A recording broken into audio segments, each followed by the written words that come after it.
Yay, got it. So we've been talking about all sorts of stuff and over the last year, and a bunch of which is we started out with Jesus' interactions with people, right? We talked about the woman at the well, we talked about the woman caught in adultery, we talked about Zacchaeus up in the tree, we talked about all sorts of people. And one of the things I was thinking about after we were in Matthew 11 with Jesus saying, "Come to me and learn from me." It's like, okay, is there any other, we can read the red words, we can do different things. Is there any other places that we can learn from that might give us a different perspective? Because I think that's part of what we do.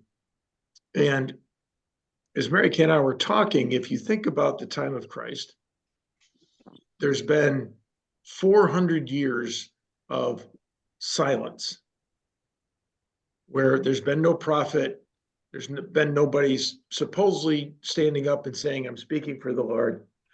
There's been nothing happening for about 400 years. And the Jewish culture and the Jewish society has basically gone on their way and done whatever they've decided to do as a culture and as people. They have the law, they have the prophets, they have Psalms, they have Proverbs, they have, pretty much all of the Old Testament, and that is all spoken into them being in and around Jerusalem and developing a system of doing things. Now, one of the sets of people that are vested in how we do things is the temple leadership and the group of people around the temple, and basically who are thinking for the people group and the religious society that they have. So for 400 years, they've been putting things together in a way that makes sense to them up until the time of Christ. Okay? Now, Jesus does speak to these people in his time on earth. He doesn't just speak to Zacchaeus in the tree. He doesn't just speak to the woman at the well. He doesn't just speak to this group or that group. He speaks pretty much to everybody in the neighborhood, and he has things to say about them. Now, we, looking at this from 2,000 years of background, from my perspective, have a bit of a risk. It's been somewhere in the neighborhood of 2,000 years since Christ came. And most of us, along the way, have codified things in and around what we believe. And I think you guys more than some, because if you went to Mighty Community Church, you were worshiping with a group of people, 60 different denominations and 40 different. So it was a fairly broad spectrum of what is the Church of Christ. If you grew up in Brenham, Texas, like a lot of the people that I'm near, you went to church in Brenham, Texas. And you probably went to First Baptist, First Presbyterian, First Church of Christ in Brenham, Texas. And you have had centuries, just like the Jews, of how is this supposed to work and what am I supposed to believe and how am I supposed to act based upon being in America, being at whatever church I grew up in Brenham, Texas, which is even a smaller group of people. And so we have in ourselves a model of how things are supposed to work. And part of what Jesus came to speak into is, I know y'all think you got it figured out and how things are supposed to work, but can I talk to you about this? And maybe, just maybe, there's a few things that would be different if the Father were to speak into your hearts. And I think we like to think we're not Pharisees. We like to think that's them, and we're all the old people over here, which are the disciples and the people following Christ and those that decided to follow him. And we like to think we're in that group over there. And there's no way we're over here with the Pharisees. No, those are rotten, mean, terrible people. But if you think about it, we've had a couple of thousand years to kind of figure out exactly what we believe and how this works. And if you think about it from when Mary Kay and I were 20 years old, if you watch the movie, was Jesus Revolution, there was a group of kids and people, it was called the Jesus Movement, who really looked at what was sort of Orthodox religion, the first Presbyterian, the first Baptist, the first Methodist, the Catholic, whatever, and said, guys, a lot of those rules just don't make any sense to me. I think God's a lot broader than that. And they started doing really silly things. They started wearing jeans to church and not a suit and a tie. Some of them came barefoot. Oh my goodness. They started playing on guitars and some even put drums, and drums are satanic, I just want you to know, into church. And a lot of the people of my parents' generation were really like, whoa, wait, what's going on? We know how to do this and you're not doing it right. Look, when I was 5 years old, I had a clip-on tie to go to church. Aww. Because boys wore coats and ties to church. I had a little clip-on tie that just kind of had a snap clip and it hung right there. And I didn't worry about tying a tie. So, but that's the way you went to church. And so when we were in our 20s, there was a lot of people changing things up. And so what I want to look at in the next couple of weeks or so is, how did Jesus talk to some of the scribes, the Pharisees, the lawyers, and others who all figured out that they had for 400 years figured this out and they knew exactly how this all worked? What did he speak to them? How did he talk to them, besides the insults? And can we learn from this? I think this group is probably less tied to, for me, I grew up in the First Presbyterian Church in Whitesboro, New York, and this is how we did things. And we read the Revised Standard Book of the Bible, but we did wear ties to church. But I think because we worshiped in a church with 60 denominations in 40 different countries, I think we kind of got the note that maybe everything that I think is a rule for going to church, maybe everything isn't really a rule. Maybe it's kind of a suggestion. And maybe even some of it might even be not needed. If you really thought about it, there's that Mike Edens and I in the back row of the church on a Sunday one day when they were doing communion. Yeah. And, somebody said probably Chappie said, well, the outer ring is wine, everything else is grape juice, take as you want. And it gets to Mike Edens and I in the very back of the church. There's only 2 cups left. They're both wine. I don't drink, and Mike definitely doesn't as a good Baptist. And Mike looked at me and I looked at him. I guess we're having wine today. Because if we're going to take communion, those are the only 2 cups left. So I think we can learn from the Pharisees and those around them and really cause ourselves to say, is there anything we're hanging on to that is really more of a suggestion or a convenience than it really is a rule? And by doing so, can we let Christ speak into our lives about how we treat other people and what we do? So, long introduction to say, I picked an easy one for today, which is Nicodemus. So Nicodemus is mentioned 3 times in the book of John.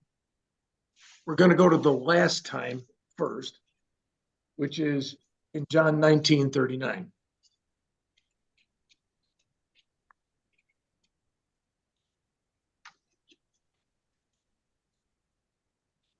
And if you haven't figured it out, John's only got 21 chapters, it looks like. So we're kind of near the end here. And in 1939, I'll start in 38. You'll notice that the next chapter starts with the part that says the empty tomb. So you can guess kind of when this is taking place. And in 1938, it says, after these things, which is Jesus dying on the cross, Joseph of Arimathea, being a disciple of Jesus, but a secret one for fear of the Jews, asked Pilate that he might take away the body of Jesus, and Pilate granted him permission. So he came and took away his body. Nicodemus, there's our friend, who had first come to him by night, also came, bringing a mixture of myrrh, aloes, about 100 pounds weight. So they took the body of Jesus, bound it in linen wrappings and spicings, as was the burial custom. And the place where he was crucified, there was a garden, and the garden was a brand new tomb in which nobody has been laid. Therefore, because of the Jewish day of preparation, since the tomb was nearby, they laid him in the tomb there, the garden tomb. So we see Nicodemus. Nicodemus comes and helps Joseph take his body down, prepare him for burial, wrap him in all the things, put him in a tomb. Assume it's not said so, but assume they sealed the tomb, roll the stone back. And Nicodemus is there.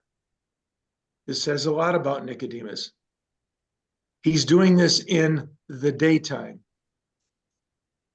right?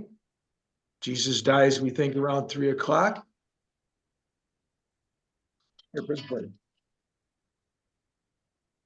Jesus dies about 3 o'clock. They go to Pilate to take his body down. They're coming up on the Sabbath. When the sun goes down, they have to be at home. So we know this is in the light. And Nicodemus is there helping out. So he's come to a very public place of the crucifixion, lots of people walking by, come to a very public place in the middle, in quotes, of the day to help take Jesus down and bury him. He also brings more than 100 pounds of aloes, myrrh, and other spices to anoint his body. That's not cheap. Mm-hmm. So between Joseph and Nicodemus, they put out a lot of cash and very publicly taken him down and buried him. And they buried him sort of right there, so everybody's going to know where the tomb is. So Nicodemus, who comes to him by night, way back in the beginning of John, we're headed to John 3, by the way. When he comes by night the first time, he's in daytime the second time. So I tried to figure out, why does he come to him by night the first time? This is in the very beginning of John. He's done the miracle of wine from water. In John, he's cleansed the temple because people are trading there. And then it comes to this part where Jesus is in Jerusalem and Nicodemus comes to him. So he comes by night, probably because bad traffic, I would think. Just couldn't get there in time. Or maybe he had a meeting at work and he was late. I'm trying to figure out what. Bob, what's that? Where are you? What's John 3. John 3. But he comes to him by night. It's in Jerusalem, so he walked. Maybe he just walked slow. Or maybe, just maybe, he comes to him by night so nobody will see him, right? Yeah. That's the assumption we make. He's a member of the leadership of Israel. He is really curious. He's seen Jesus do things, say things. And he's really curious, like, okay, what's going on? But I can't do this in the daytime like he does at the cross. I'm going to do this at night. So let's go to John 3. Because Nicodemus comes to him because, and there's somebody's iPhone. Ooh. So Nicodemus in John 3 comes to Jesus. He's a member of the Pharisees, it says in 3:1, and ruler of the Jews. He comes to Jesus by night and says to him, now this is a statement, which I find interesting. He says, Rabbi, we know that you have come from God as a teacher, for nobody can do these things and these signs that you do unless God is with him. So Nicodemus makes what? A confession? We know, the royal we, that you're from God. Because not everybody in the leadership of the Pharisees really agrees with the we part. But you think about the culture, think about how you say things. He says, well, we know that you have come from God as a teacher, for nobody can do these signs that you're doing unless God is with him. So he's saying, Jesus, to a point, we think you're from God. You've been doing some pretty interesting stuff. Have you heard a question yet? Mhm. I haven't heard a question. You just that's a statement. So, but if you think about it, if he's being polite and he's being Middle Eastern, he really, although there's a period in the book, there's really more in terms of the way he's sharing this, a comma. Because the next word in his mind, or in your mind, if you're coming up against somebody like Christ, is either and or but. Nicodemus is looking for information. He's looking for definition. We think you're from God.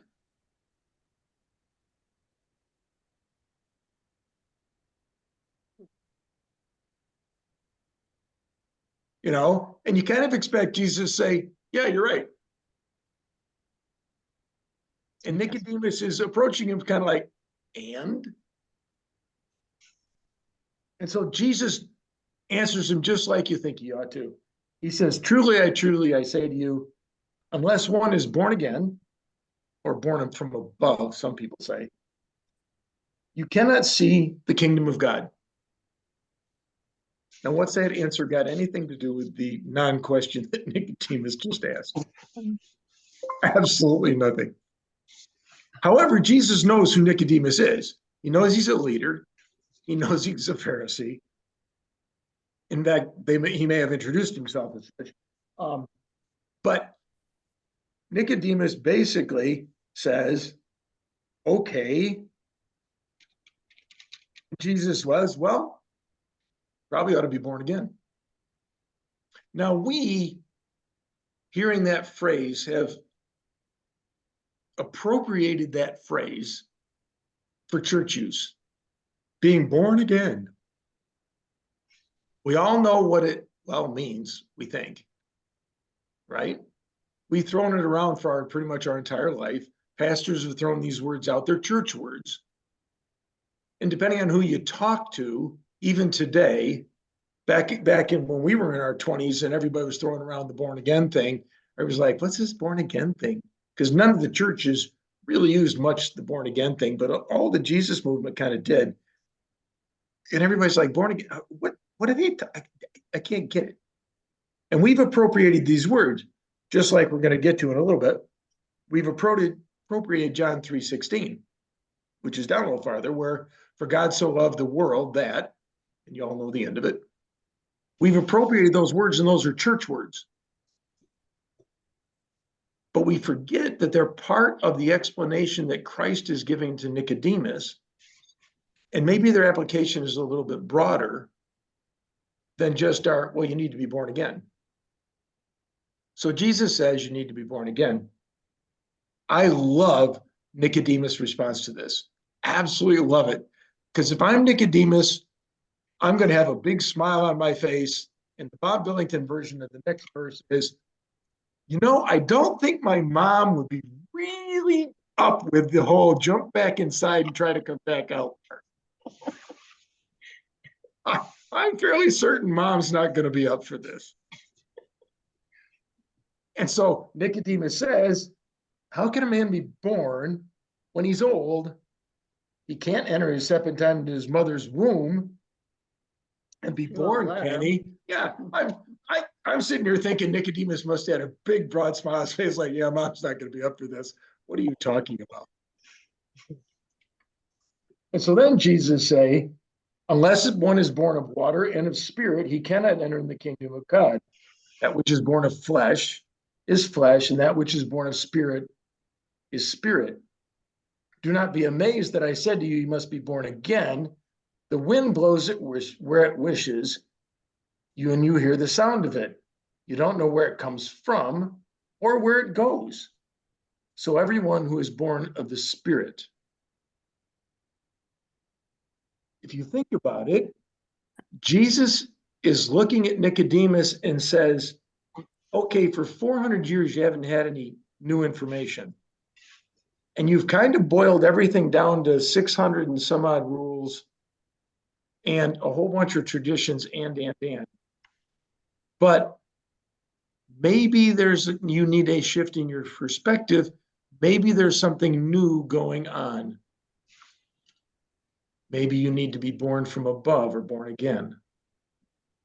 And Nicodemus is like, okay, I got all my rules, I got all my regulations. I've studied pretty hard. I kind of understand how this works. Where are you going with this? So Jesus says, starting at about verse 10, he goes on to explain some stuff to Jesus, because in 9, Nicodemus says, how's this work? How can this be? And Jesus starts off with, you're a teacher, you know all this stuff, and yet you're not necessarily on the same page with me. Jesus then goes on and basically gives him an outline of what's going to happen. He talks about the Son of Man, which is Messiah to all of which them. is the Messiah to them. He talks about, he said, no one has ascended into heaven but one who has come, which is the Son of Man. So he's basically saying, here I am, I'm the Messiah. He then says, as Moses lifted up the servant, so must the Son of Man be lifted up. What's that a reference to and from? Moses and the serpent in the wilderness. So people did some strange stuff. A bunch of snakes came out and bit Israelites in the wilderness. They were dying of snake bite because they were being rebellious. Moses goes to God and said, what do I do? Everybody's dying. He says, take a stick, put a snake up on top of it, kill the snake, put a snake on top of it. And if the people look up to the caduceus, they'll be healed. And guess what is one of the signs in medical practice? To stick with a snake on it. Just stick with a stick on it. Stick with a snake on it. So, and it works. People are healed by looking up to the snake. So Jesus, and every Nicodemus knows this. So Jesus basically says to him, as you had to put the snake, Moses had to put the snake up on the stick, so the Son of Man is going to be lifted up and killed. He doesn't say I'm going to be killed, but he says, I'm going to be lifted up. So he basically says, number one, I'm the Messiah. Number two, I'm going to be crucified later. Stick around. You can take me down several years from now, which he does.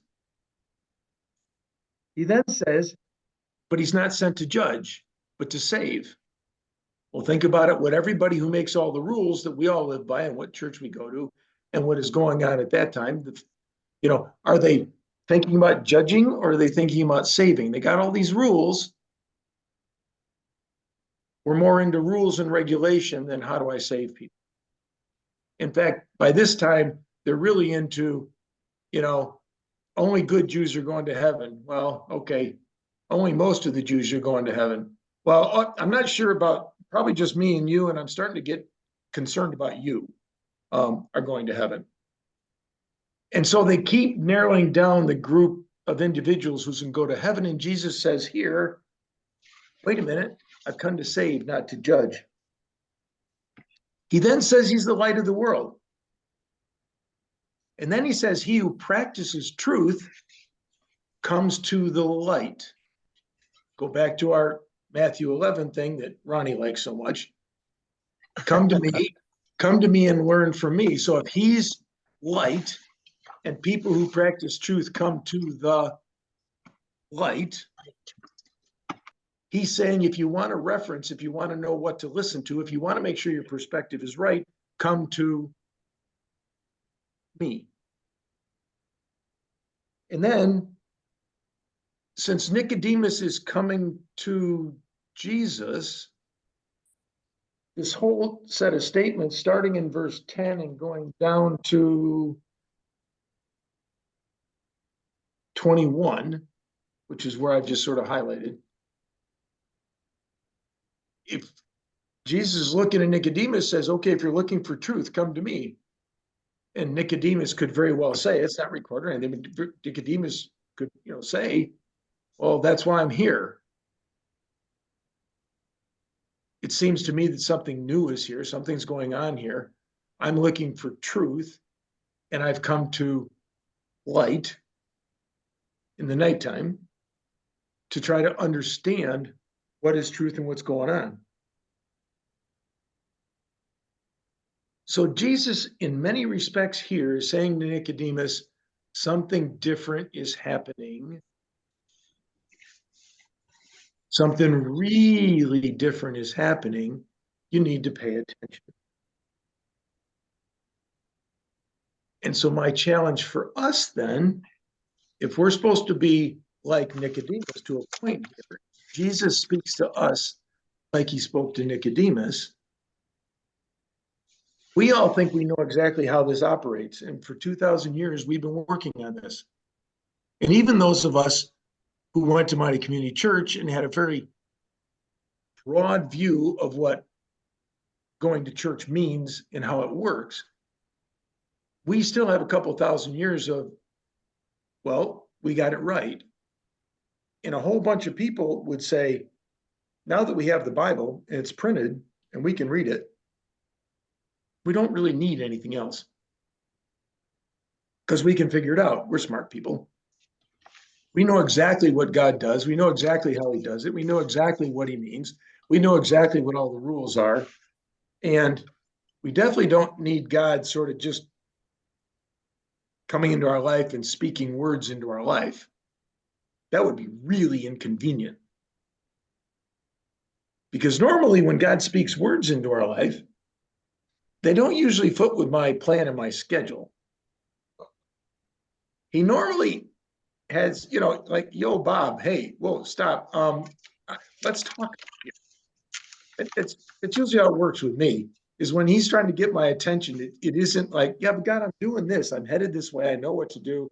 And he's like, yeah, time out, Bob, time out. Can we have a little conversation here? And it's inconvenient. And sometimes the conversation really pushes on all of what we know and what we assume is exactly how all these words are put together. But if we take note from Nicodemus and Jesus' admonition to him, it's like, Nicodemus, I'm the Christ. I'm going to be crucified. I came to save, not judge. I'm the light. If you're really interested in what's going on, come to the light. And, oh, by the way, you need to believe and be born again in the sense of figuring out what Jesus is trying to do. And I think we sometimes think we've all got it figured out. And we really don't want to be interrupted. We're curious. I mean, some people have these bracelets that say WWJD, right? Who would Jesus date? Oh, wait. Hold on. No, I'm what sorry. would Jesus drink? I think that's what teenagers think it means. But what would Jesus do? And if the only place we ever look is in the book, we're not doing any better than the Pharisees and the Sadducees. There's nothing wrong with the book. absolutely nothing wrong with the book. But if we never just sort of listen and say, go to him, learn from him, understand what he's doing. And if somebody's doing something a little different, instead of just saying, whoa, whoa, whoa, no, I go away, you kind of say, okay, can we test this out? Can we see if, if God really is doing something different? And if so, do I need to get involved in it? Do I need to support it? Do I need to just say, be at peace? God's leading you in that direction. Go do it. But go back to when we were in college, there were a lot of churches. If you watch Jesus Revolution, it's kind of funny. There's a lot of churches who were like, no, suit and tie, not jeans and a t-shirt. No, guitar. No, none of this guitar crap. Shoes are good. Socks and shoes. And when we do those things, we sometimes miss out on what God's doing. And that's what I don't want us to do. So we're going to go through some of the Pharisees, Sadducees, things he said. And the whole reason is there anything in there that really causes us to go, maybe I should look to see what he's doing and then maybe join him in that process. And Robin can quit recording.